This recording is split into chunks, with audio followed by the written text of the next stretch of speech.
we're going to look at this site in Ireland. It's you can call it a dune, you can call it a cashel, you can call it a castle, you can call it a fort, you can call it a fortified area.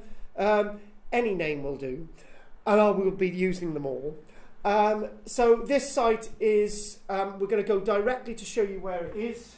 There's a group of people ready to excavate, all with their high vis on, Ellen, all with their toe caps on, Helen. What's on their heads? No. They actually should. They should actually be wearing hard hats on their heads because they're working in close proximation with the wall. So what I'd like to do is directly show you where this site is first, and there it is. It's known as CaherConnell Stone Fort in Southern Ireland, and there it is. So I need to sort of give a bit more about the geography. It's I know this is obvious stuff.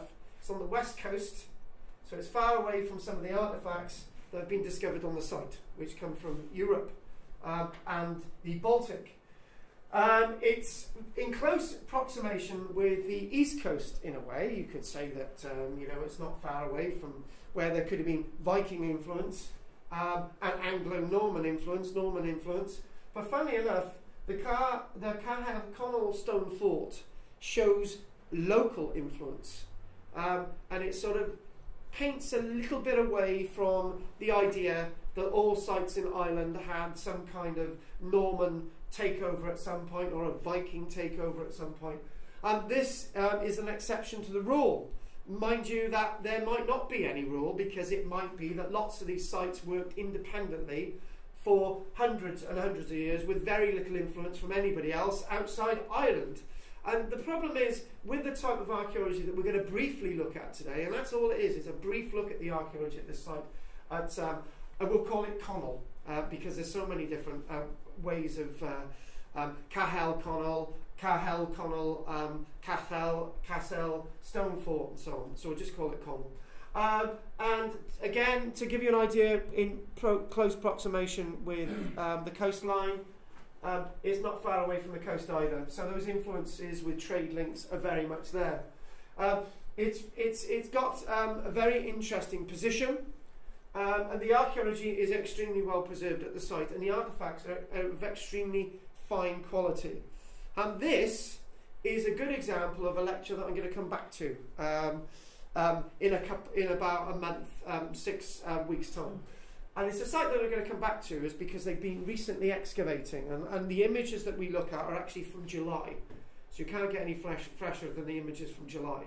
We just got a few images of artefacts, and the images of their actual active archaeological excavations a month ago, which is unusual in these lectures, because I'm using material that they've published more or less straight away to give you an insight into what they're doing.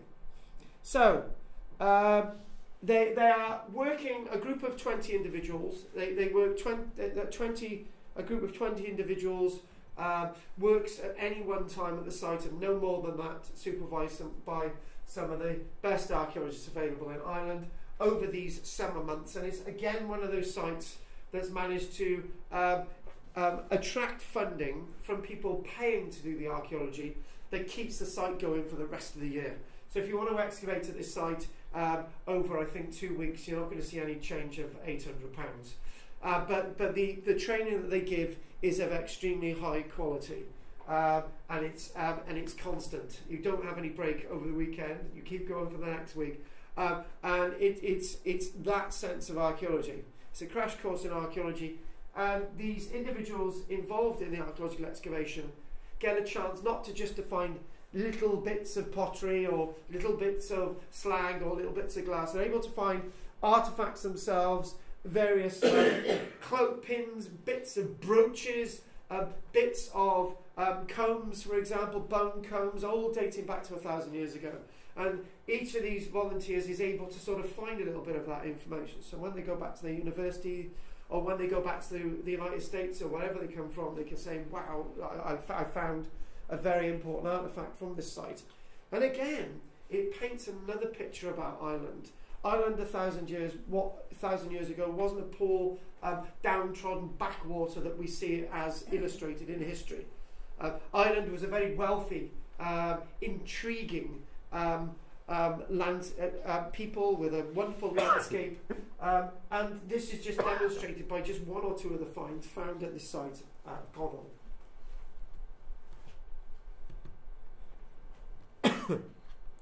And we look at these artefacts in detail, but what we do see is that we do see, for example, and I just had a comb on my desk. Where is it? Because I wanted to. No. I'm on about. We've got a comb over there, and look at that design. Oh, you see, I caught you out for once. There you go. But we actually look at in this little bit of comb in a little bit more detail.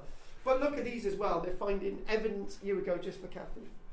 Yeah. They're finding evidence of arrowheads there on site, or very large bodkins for an arrow. But this is fairly large maybe for an arrow. But these are the types of artifacts that they're finding on site now, this moment. They're still excavating there now. And the walls, there's lots that we can learn from these walls at the site.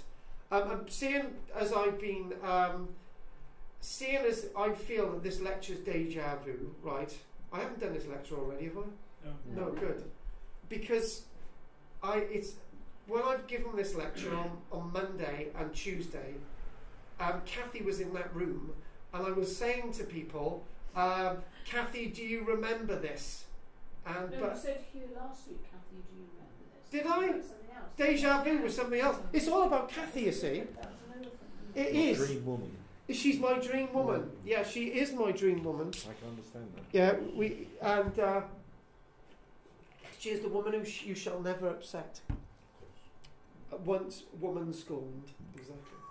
Again, fine artifacts found at the site, and its wall behind has a story of its own, an interesting story. And how do we know the original height of the wall of this location? I'll give you a little bit of a clue, and Kathy knows exactly how we can know the original height of a wall. And there we go, a very happy student from Dublin University, and there we go, we've got a nice pin there, which is either a cloak pin or a hair pin, some kind of garment pin, and we now believe that these pins themselves are actually being produced on site. And how do we know that? We've actually got one or two of the moulds from previous excavations. And one wonderful thing in archaeology is when you find evidence of where things come from, okay, where you find moulds of where things originate from. It's okay for us to say we've got this wonderful green pottery, but we don't know where it came from. And suddenly, in the 1920s, they were finding pottery kilns in Bristol, ham green pottery kilns at Bristol that produced this wonderful green glazed pottery. So therefore, when you find ham green pottery, which dates from the medieval period, you know precisely where it came from. And this is the wonders of the Samian ware, isn't it, Alan?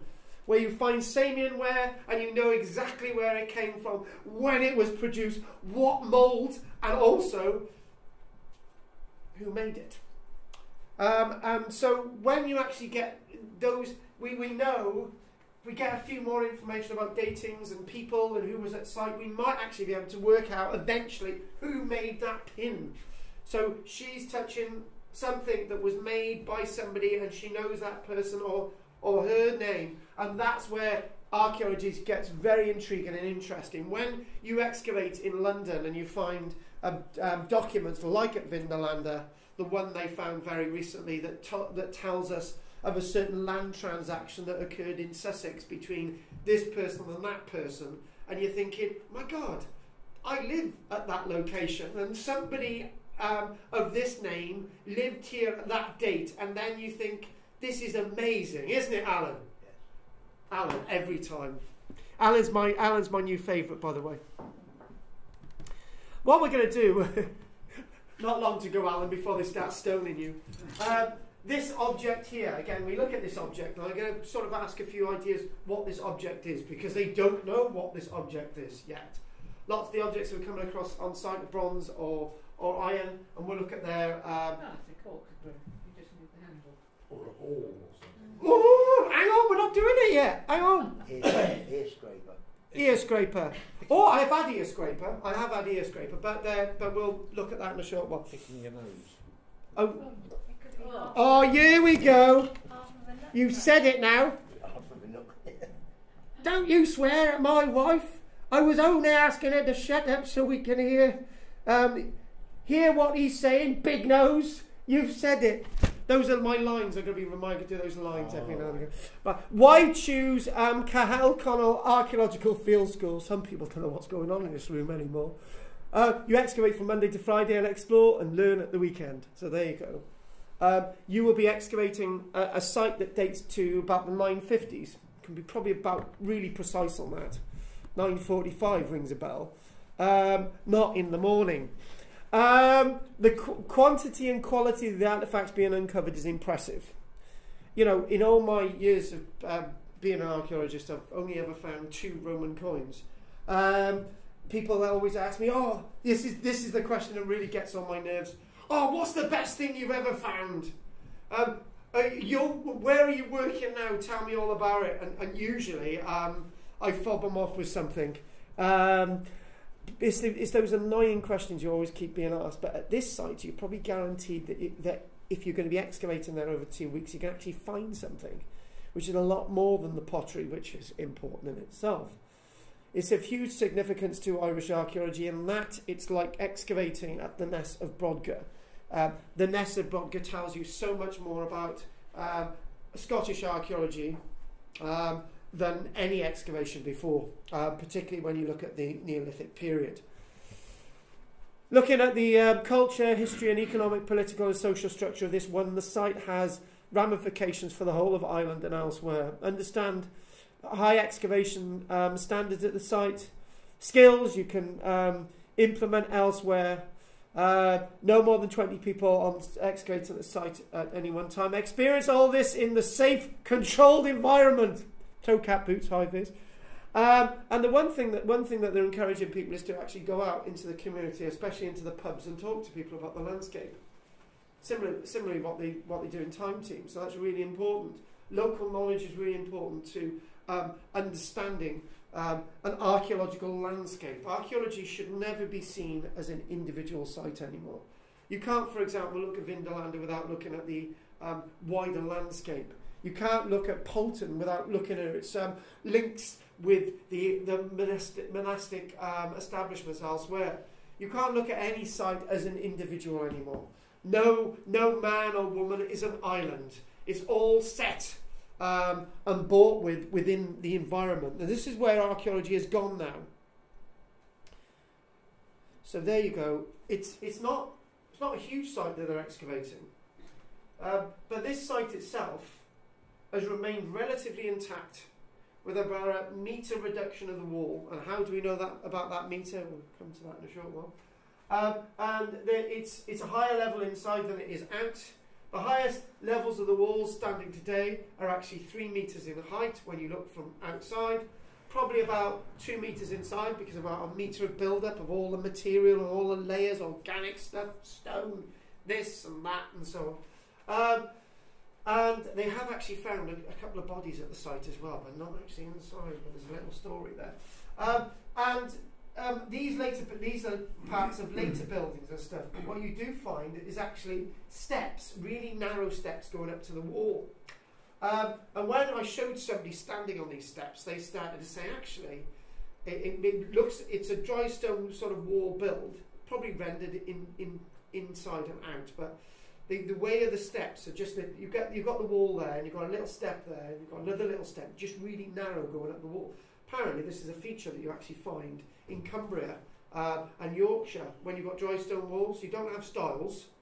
You have these little narrow steps that you go up alongside the wall and hang out. Pardon? Is that what they are? Yeah. I noticed that when I was in Yorkshire. That's what they are, yeah. Oh, right. North Wales as well. Somebody mentioned, yeah. So yeah, that's what they are. They're steps. Oh, right. They're really narrow, aren't they? Yeah. Yeah, sort of. But instead of having a stile, you have those steps, and then you have them going back down the other side.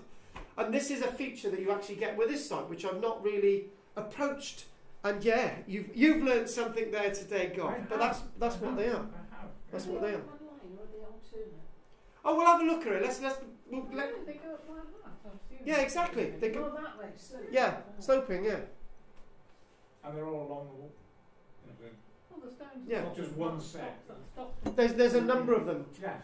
Yeah. For stocking, so you can just get over. The biggest problem is when you get distress of an animal, and you've got an animal here, and you've got an animal there, and you've got to go all the way up there to go all the way down. But the difference is you've got these walls, and you're able to just get access into the field more or less straight away because there's lots of them. And this is very similar to this site, but obviously these are inside. Anyway, we'll have another look at a bit of an aerial view again. Now, this is the area that they're actually excavating now, this moment. And they've got so much to look at. This landscape is very, very similar to the broch-like landscapes in Orkney. A broch itself is no more than a maximum of 10 metres diameter. Okay. And this is about 42 plus diameters across. This is a lot bigger than a broch. It's not a big, huge conical tower. We're not saying that. It's about another metre tall. Brochs in Scotland themselves are about 10, 12 metres high. Honeycomb walls where you've got an external wall, an internal wall, and you've got space in the middle. Well, that's another lecture. And in a way, these are large brochs, but with low-lying walls. And this building still stands today. It's still there today. It's been a living, breathing landscape as part of the landscape for over 1,000 years, and it is testament to building a wall dry stone form. When I use the word form, not necessarily completely dry stone, but the dry stone form. And it's testament to building wonderful structures in the past when we get buildings that are built 100 years ago in Britain and they're falling down. So it goes to show you that they knew how to build. They knew how to build for a very, very long time. It's very round. It is very round. No, go for it. Yeah, let's have that. It's not oval at all. It is completely round. It is very round, and what we have there around the entranceway, all this stuff here is been added. Okay, all these boundary walls have been added, and so on. And the boundary wall to another structure down here has also been added. And in fact, what you're talking about, and Kathy will be familiar with this, is that you get a structure like this, and there's almost a streetway going down here with all these buildings and so on and so on. Typical arrangement, if you can remember, from the Broch of Gurness on the island of Rousey. Do you remember that island of Rousey? You had all these buildings and stuff. Broch in the middle, yeah, entranceway, and this is that type of arrangement. These haven't been excavated yet, but these are next. And you may think, well, how have they built these walls? Obviously, they must have built these walls because they've looted this structure over the past hundreds of years, and they've made these walls. Well, the Irish, like anywhere else, are just bone idle and lazy as we are. If you've got a bit of stone here, you're going to use that stone to build this wall. I actually lost recording in the live lecture. This is KARL-JAMES LANGFORD, and one thing I would have said about this wonderful landscape in front of you is that you can actually see lots of other indications of buildings and circular structures and so on. And if you look on the aerial photography of the wider landscape, there are a lot more of these types of sites. It's quite intriguing. One of my students from Ireland, he looked at the aerial photography of the landscape, and yeah, saying, you're right, Carl, there's a lot out there. And this is a sort of stereotypical example of the types of sites in this part of Ireland. If you look at the sort of central bit of the image, you can actually see almost, are they reams, are they drainage dikes, or are they actually evidence of ploughing? But again, this landscape has incredibly changed. Mother Nature starting to take the landscape back a little bit. And when this site was being conceived and thought of, there'd been a hell of a lot more timber across this landscape and a lot less agriculture than there is today. So continuing on to think about the land use, and it's a site that takes us back beyond the period that we're talking about 1,000 years ago. It takes us back to the Neolithic and Bronze Age. That's the type of evidence that they're talking about. And then when you think about the eventual abandonment of the site, is it the 1600s or maybe earlier or later? You have a continuation of land use, and the circular walls of this said structure haven't seen the tolls of time in the sense that the walls have been robbed. So, and you can see, you know, these powerful, externally looking 3.5 to 4 meter tall walls. One thing I wanted to point out, and I pointed out in the 4 lectures I presented on this, was that if you look at the image, you can actually see the stonework at the top. If you sort of zoom in on this as sort of full screen, you'll note that the stonework on the top, there's not much in the way of stress fractures. There are natural fractures on the rock. So if you see a natural fracture on a rock where there's a stress line and it sort of doesn't completely end to end, then that's a sort of a natural feature. But where you've got a stress fracture, which is from one end of the rock to the next, and you can sort of peer into it, that's a stress fracture. And what we do see is, to get an idea of the height of this, you can work out the height of the walls by looking at the amount of stress that was placed onto the stonework below. I've particularly seen this with Broch structures in Orkney and Shetland, where, for example, the Broch of Gurness, with the archaeologist Julie Gibson, she was pointing out about the stress fractures extensively in the lower stonework in the lower courses of the wall. And the point being made that we could work out the original height of the walls to be seen at the Broch of Gurness. And Caher there, I'm not sure this is the principle they've actually used, the stress fractures, but we can work out that there's about another metre in height. So these are about 5 metre tall walls externally. So it's quite tall, particularly if they're rendered as well, internally and externally, as I've mentioned. But to render walls like this against the elements, stormy elements, less stormy elements then than there is today, you'd have needed some kind of capping. Again, externally giving you an idea of height. And yeah, even trying to clamber these walls today, are these defensive walls? Are they to show off? Are they to display? Are they to keep stock in? Whatever reason, they're very important walls that are actually survived. So notes in front of you can read in your own time, but it's just basically saying that this is a prime experience of Ireland getting things perfectly right since 2010, offering regular excavation schools for those that want to really learn about the archaeology of Ireland from a period that we don't really know a lot about, and these sites have been sort of ignored and so on. These notes themselves, I do like to use a little bit of Wikipedia now and again. It sort of condenses it. We've got a bit of natural limestone landscape. The diameter of the sort of circular enclosure there, the Cahel, Castell or Dun or whatever you want to call it, 42 metres in diameter. And the walls themselves up to 3 metres thick on the base. So again, substantial walls, substantial amount of effort. And quickly saying, I'd like to say that the walls themselves, they've survived this length of time. So it shows, if you compare with the modern building today, even built with mortar, that's only going to last them 100 years. These walls have survived, 1,000 years, maybe longer. So again, it tells you drivestone very superior over other building techniques. And obviously, what you've seen, and the notes actually tell you here about other buildings then that are on the top of the earlier archaeology. There's about a metre of archaeology build-up, which they've been excavating extensively, a well on site as well, possible souterrain at site, subterranean sort of storage chamber, well-light usages and all the rest of it. So those are all real things to remember.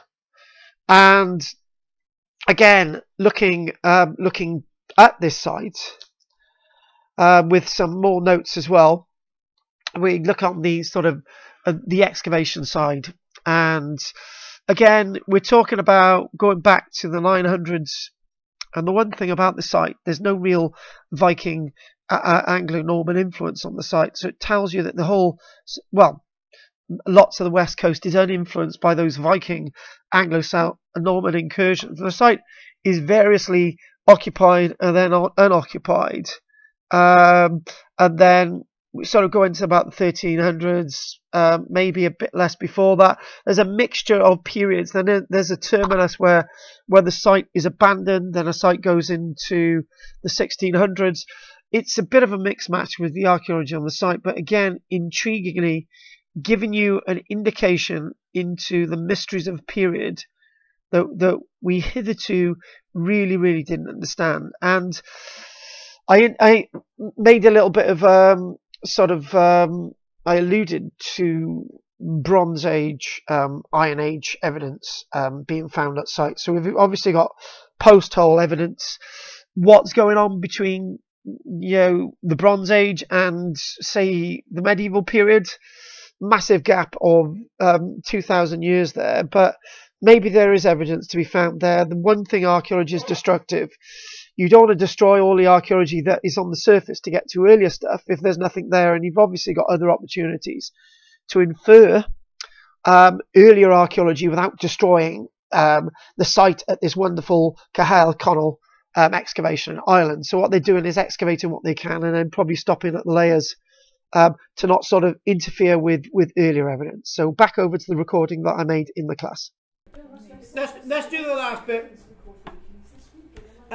So have we all got another 15 minutes, guys, girls, hermaphrodites? Yeah. Carry on.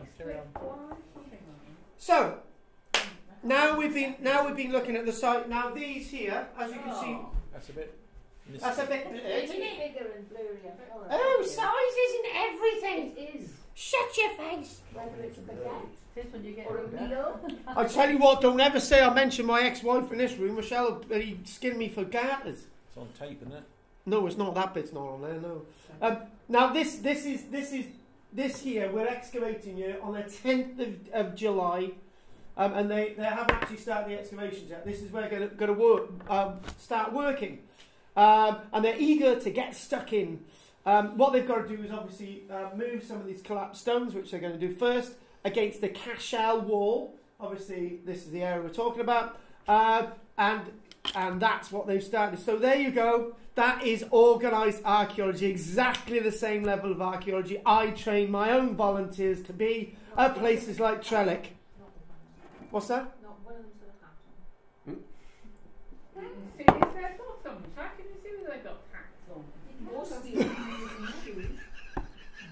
There wasn't one of them, as they got a safety hiding. At least one. There's another one hiding. No, these are the archaeologists, right? These are the superior archaeologists who don't need to wear high vis because they're not stupid enough to wear them. And these are obviously all the volunteers. But obviously this is organised archaeology, and you can obviously see a wall coming in there. Okay, and this is where they're excavating. And there they all go. See, there you go. They're all happy as Larry, smiling away. There you go. That's wind. That's wind, exactly. And they've obviously got to move these large stones, and then what they find under these large stones is going to be what we'll be seeing. So obviously this is a site that's actually privately owned, which is great. So they can continue these excavations for some time. And obviously in clearing these, this is as they've cleared this, and then they're going to be moving these, and then we'll see what end result they actually come up to.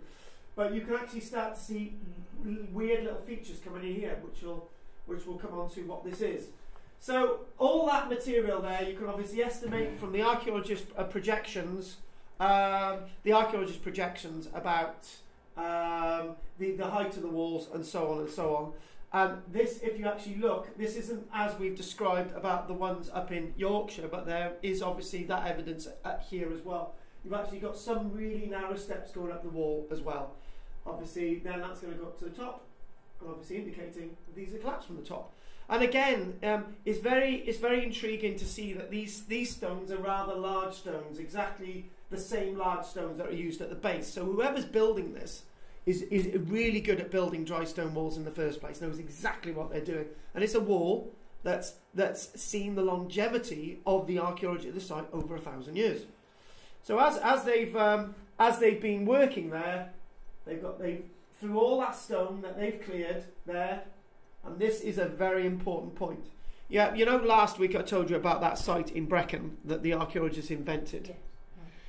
Yes. There's the reverse in archaeology of knowing that you've actually got archaeology in the first place. Now you can imagine that I gave you 2 anecdotal stories last week. One anecdotal story of a volunteer working with me in Spain, not knowing that I had just uncovered a Roman part of a colonnaded wall, and as I had finished excavating it, she started taking the wall out, not knowing that that was actually a wall.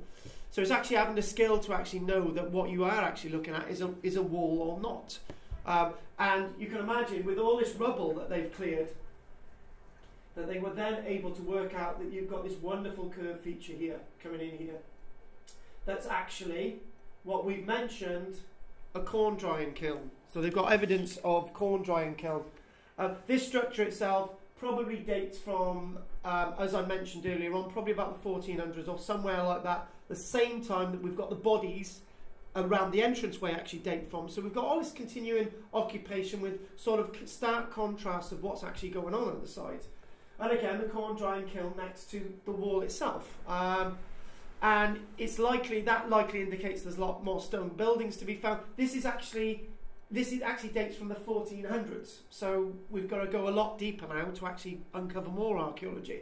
And that's the big question archaeologists have to take, right?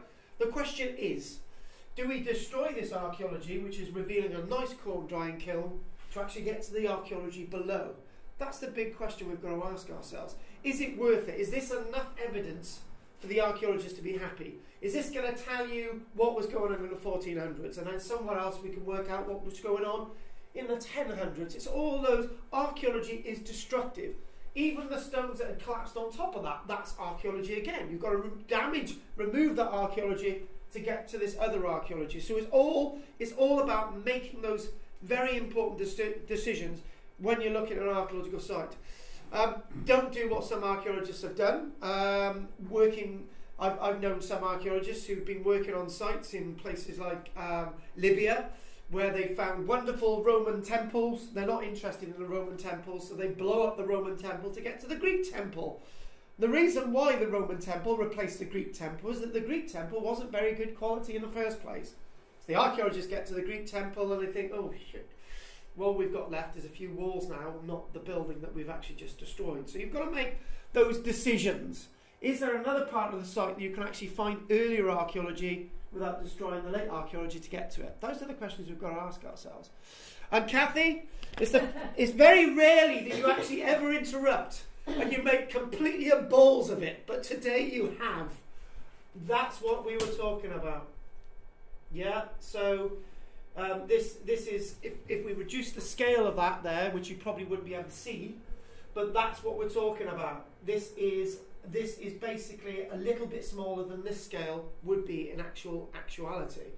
And you can imagine that you've got the larger ones to comb your hair there, and you've got the smaller ones as the nip comb. So that's what exactly you'd be seeing. And this has been found within weeks.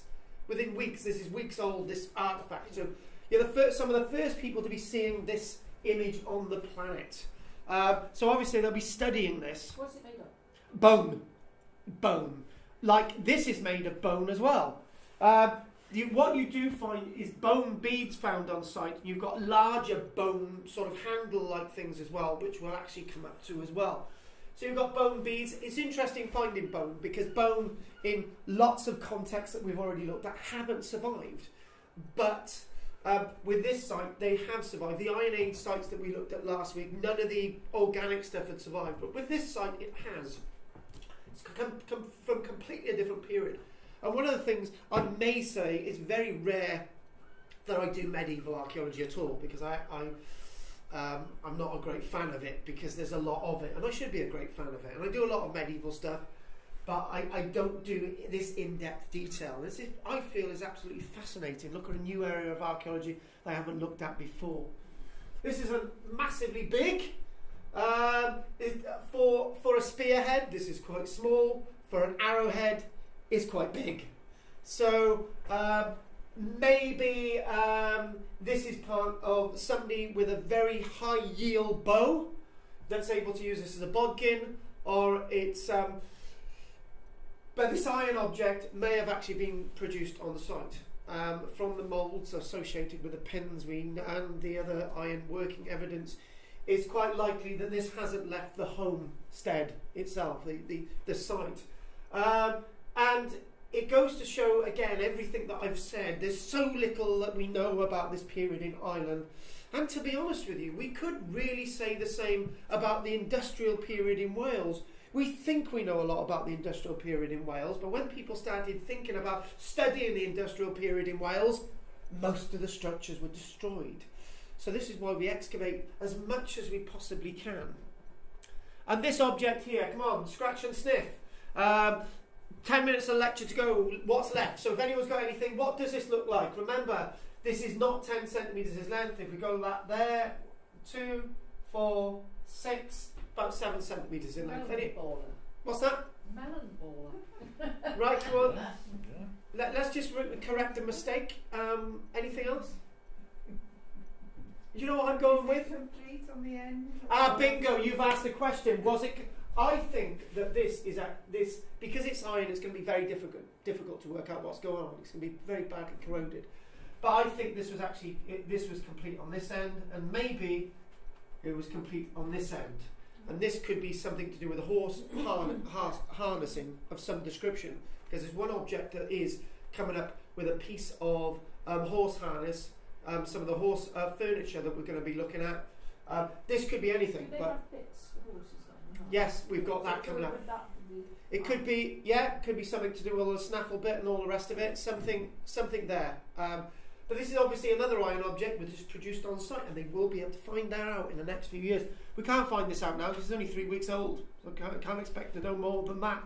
Honing stone. We found a wonderful. Honing stone. Honing. Or you could have a sharpening stone or something like that. Honing stone you could use on skins and polishing an area, whatever. And we found a wonderful object like that at Trellick on the weekend, which I'll be bringing you all. Yes, so a wonderful object, and the first person in the room who can actually feel that and touch it and make love to it will be Ellen, as a bit of an apology, and the rest of you can smooth it then. So moving on, and look at these wonderful pins. So as you can see from the deterioration, these two are not iron, they're bronze pins. These are wonderful bronze pins. The pin itself, the design of a pin itself hasn't changed in thousands of years. Why change the design of a pin when it can act in the same purpose that you needed it originally? It's like reinventing a Land Rover. You can't reinvent a Land Rover. It was absolutely perfect design when it was made. Never change it. Isn't that right, Pete? Oh, yes. Bingo. It's the same with a pin. It's very difficult to date pins. So how can we get a date on this? Well, we date it alongside the other artefacts that have been found on site. That's where we get a date from. There we go, give you an idea of scale. There she is. First, she found this 3 weeks ago and she's saying, wow, look at this amazing thing. She's still smiling. And she's still smiling. She's still got a cold. Yes, she's probably got very cold now, hasn't she? Yeah, but she's still very happy. And yeah. Why is it a beautiful lady like that has to have a piercing through her nose? Oh, I thought that was what was left of the cold. And look at... Ooh. Nice, isn't it? Yeah. I'm thinking maybe something to the horse harnessing where one of the little bits of rope comes through, but it's a really, this isn't even, that's just about 1.5 centimetres in diameter. It's a really small object. It's twisted bronze as well. One piece of twisted bronze. How much of it was this, somebody described it as, you know, when you used to lose a button and used to have one of those little doodads to sort of, you know what I mean? Doodah thingy for a button, yeah? Well, I used to have a doodah thingy for a button because I keep using my button, right? So I used to have to get my clothes off rapidly. So, Me a safety bit. Or that's not rabbit. no, you know when Stud. you know when a button comes loose and you've got like this, yeah. You know what I mean, like a toggle type thing. Yes, you know. That's it. Like a cufflink. Yes, something like that. So I was thinking this is Oh, look at that. nice. Now I was thinking maybe something to do with the horse furnacing. Everything like this points to that. It's a nice, really nice iron object. It's a bit small to sort of act as the side guard here, where it comes down and goes back down. But I'm thinking it's something to do with a horse harness or thereabouts, because lots of these objects point that way, I think. But again, this is new archaeology. That's riveted there, so it looks like it may have been on some kind of leather between the two rivets. Yeah. And there she is. Got two of the objects, a sharpening stone, and obviously one of the drilled through bits of bone. Obviously, you know, the marrow's going to be in there anyway, but it looks like it's been worked. It's been cut either side. And that young lady's from California. Big smile. And this itself, they are asking from the excavation directly. And this is dated. They found this on the 16th of July, so we're talking 3 weeks ago. They're asking a question of you guys. Anyone seen anything like this? Found yesterday in a medieval layer, so 1400s, 13 or maybe a bit before. It is an iron object or part thereof, decorated with rectangular bronze fittings here. These are the rectangular fittings. They've got a bit greeny on an iron object. And somebody come up with the idea this looks like a bit of an abacus. No idea, but the scale. Yes. Under 10 centimetres in length. Probably was 10 centimetres in length. So it's about that size. Any ideas? Anyone? No? Okay. And look at these here. Now, because of they've got the other one that they found, they've got these three as well, and a number of them as well. These are a nice array of bodkins. As they come in there, you forget about the inclusions there where the iron tries to get back to its original form. So probably that one is the same form as that. This is a much longer form. Maybe this is a spear, and these are two bodkins associated with a large longbow of about £100 yield. And there you go, this wonderful blue bead. I love blue beads because wherever you find blue beads, it's a sign of trade. Blue beads being manufactured in Egypt and Syria. Wonderful blue bead. Pardon? Is that a glass or a stone? That's completely glass. That's probably, if I can remember my Egyptian and Syrian stuff, this is from that area, brought in. So it's a long way. And then a bone handle. What's left of a bone handle for a small knife or something like that. This type of design is typical. Same type of design through the Neolithic period. Found in a medieval layer as well. Bone handle again. Lots of bone artifacts. And this as well. The only place the only one I can remember this. There was one found like this at Rugby Castle back in the late 1970s. An archaeologist was excavating on site. Went off to have a cup of tea, and another archaeologist wandered across his excavations. Right? Yeah, wandered across his excavations, and it was a really cold day. Basically, he had this embedded in his boot, and as he went into the finds office, the archaeologist said, "Well, you know, you've got a couple of finds today. Oh, hang on a minute. Lift up your shoe." And he said, "Why?" And he said, "Hang on. The best Norman find that we've got from Rumney Castle is embedded in your boot, in the mud on your boot, right?" And it was something exactly like this. This is a very long bodkin. This would be too heavy to be fired from a longbow. So you're talking about very long bodkin. That's where it's socketed into a spear. And this itself, this is not very effective, right? Because this will go right through you. And the problem is when an object goes right through you, right? If the object is a clean object, you're going to have a clean wound, right? The whole point of a bodkin is it embeds into you to cause you infection. So this is not an effective use of iron. It goes right through you. Obviously, if it goes right through you, right, you're dead. But that's not the point. Right? Yeah, it'll go into the person behind you. Oh, good point. Because do you know in the Zulu film they stick the gun in? Yeah.